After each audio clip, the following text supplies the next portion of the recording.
Hey guys, welcome back to the channel, another Swiss 001 video. Yes, welcome back to Flight Simulator Fun with Swiss 001, and today we have got 737 here in the X-Plane Flight Simulator, and not actually any 737, but this is actually the Zeebo 737 add-on. Well, that's kind of known as the best free add-on that you can get for this flight simulator. It's really high quality. I mean, just look at the cockpit, but we have this tablet here where we can control anything, even the passenger announcements, but that doesn't work right now, I guess. Oh yeah, never mind, it does. Okay.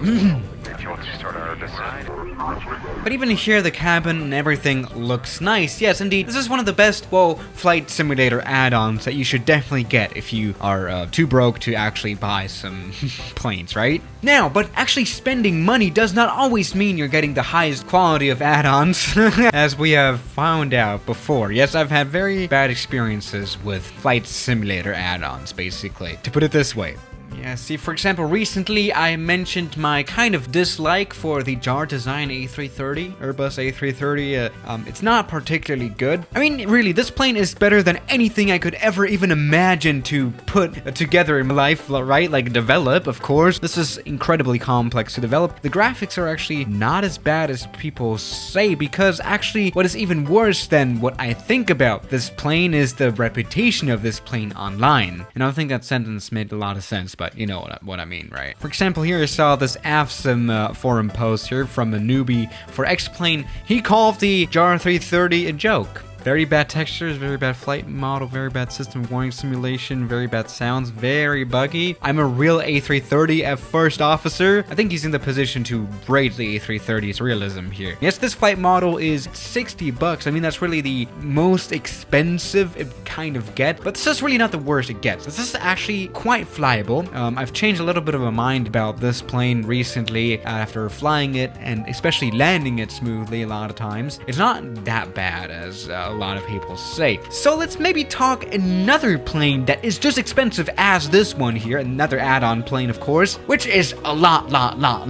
worse. Let me just say that. And that's the A380, the only A380, by the way, that is payware that you can pay for X-Plane, and that is Peter's aircraft A380s. I don't know what I should say about this one. Let's just load ourselves into this plane here real quick. See, I'm not joking about the $60 price. It is really that much on X-Plane.org, and it doesn't look particularly good. All right, we have loaded in. As you can hear in the background, there's some weird noise that I don't think the A380 ever makes, but let's just go ahead. I think we have broken this. What has happened? I have never seen this before. I do not handle combiner glass. Okay, this is what the A380 looks like from the outside, and well, what can we say? This is freeware level from the outside looking, isn't it? I mean, just look at the resolution. I mean, you cannot even tell this is an A380. Be a A500. Also, you know, when you actually take a look at these windows here closely, obviously you cannot see inside of the plane, which is something that's become a pretty big standard by now. And the sounds do not particularly sound good, but let's just see the cockpit. The cockpit is actually okay, I think, even though I have to say it, I've changed my mind here. The resolution is also not $60, is it? And actually, though, most of these buttons are usable.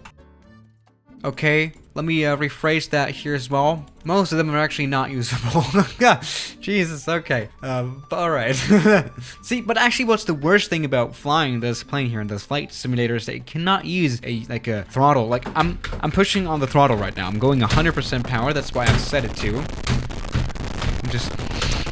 but I cannot control throttle properly. There's like a way to set it up. You have to like set it up weirdly. I have no idea how to do it, and I don't really care to do it properly either. So let's just go ahead, use our mouse, have to find the right spot to, I guess, control throttle. That hasn't worked out either, has it? How do we take off this plane then? Maybe we can use auto throttle? Yeah, here we go. Auto throttle? No, that doesn't work either, does it? Damn, I so hate this plane. Jesus Christ. Like, I already do. Flight director, autopilot. Obviously doesn't work on the ground. Like, there's no way I can get this plane up into the air. That's like really like a manual to do that. And yeah, let me just say this just sucks. Again, $60. Let's see, maybe we can shoot this plane up into the air. Here we go. Altitude 7,000 feet. Maybe that'll do a little better. Now we can actually have an idea of how this plane controls. And it does fly, at least. That's all we can say. Maybe now, since we we are in the air, we can use auto throttle. All right, there we go. Now we have a flying plane, and since the auto throttle is able to actually control throttle of this plane, we're able to gain some speed. And Jesus, what's the resolution of this backup display? Jeez, like, I cannot even tell anything. Very much sure that mobile flight simulators have better resolution cockpits than this. And let me just say again, this is 60 bucks on the store. You know, when it's actually in the air, the graphics are not like super bad, but obviously this is not X-Plane 11 level. There's no reflections or anything. This could be straight out of 2011, to be quite honest. But let's go ahead and maybe see and compare this add-on plane, payware by the way, to this free add-on plane A380. Let's just see how a free A380 does. Here we go, welcome aboard the free A380. Obviously the cockpit is not, you know, that good either. This is actually a little worse, but at least this plane here flies. As you can see, we are able to control throttle, no problem. From the outside, it looks pretty much the same,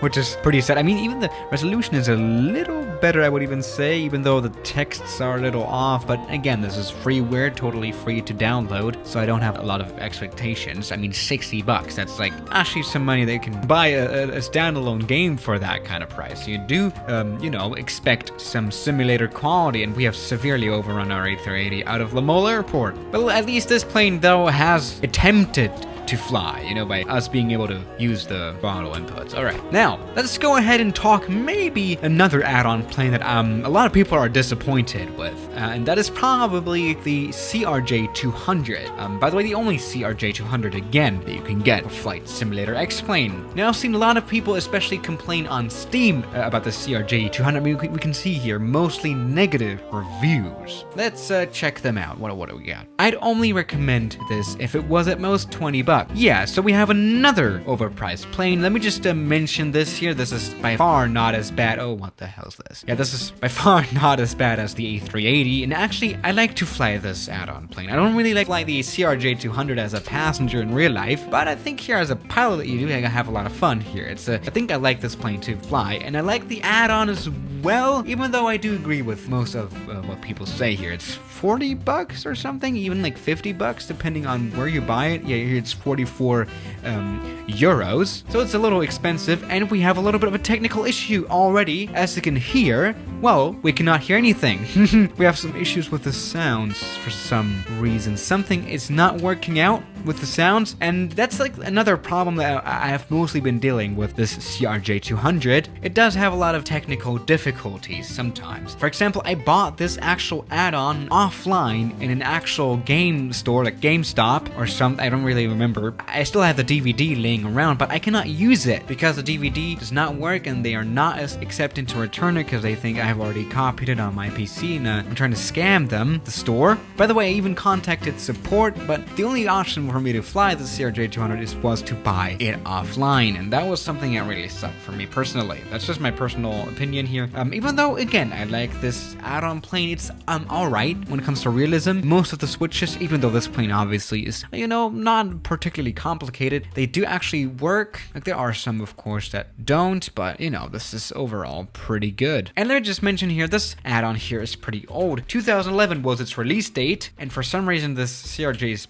very powerful. I haven't even noticed that before. Maybe that's unrealistic, actually. But no, this model is pretty old, 2011, and therefore I think it's pretty good, especially for that age. But, you know, obviously, it's been on the store for, you know, almost 10 years now, and the price has not been reduced. It's still at 40 bucks. So maybe a little bit of a discount, like 20 bucks again, would be appropriate, right? Okay, now another plane that is pretty bad, actually, for this flight simulator is this one. And some of you are probably able to tell already this is a PC-24. Now, I've been using this plane all around the world here in the simulator a lot of times recently because it is very special. I mean, this plane, as I've already said 1,000 times, is able to operate on grass, on sand, or snow, or anything really. This is a very tough plane. It can operate anywhere, which is why I like it so much, because I can fly it to the most exotic destinations. But what most people actually don't know is that this exact add-on model here, what the hell is this, well, it is actually a payware plane, a payware PC-24.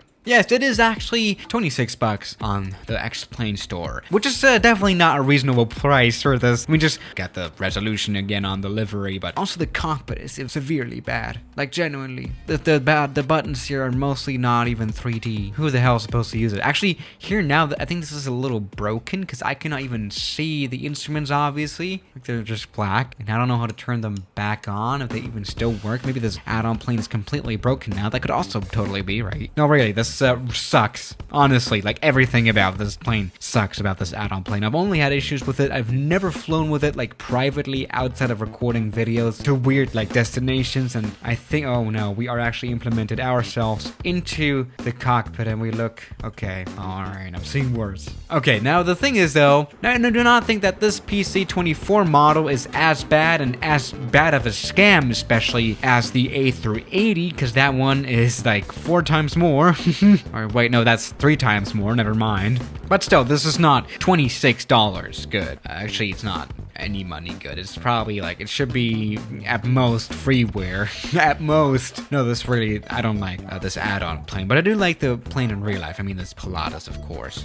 So yeah, these were actually the worst add-on buying experiences I've had. Yeah, some add-ons are not good. Unlike this Saab 340, which is broken, but this one is actually a really good add-on for the flight simulator. So yeah, guys, thank you for watching today's video, and I'll see you tomorrow. As always, good night.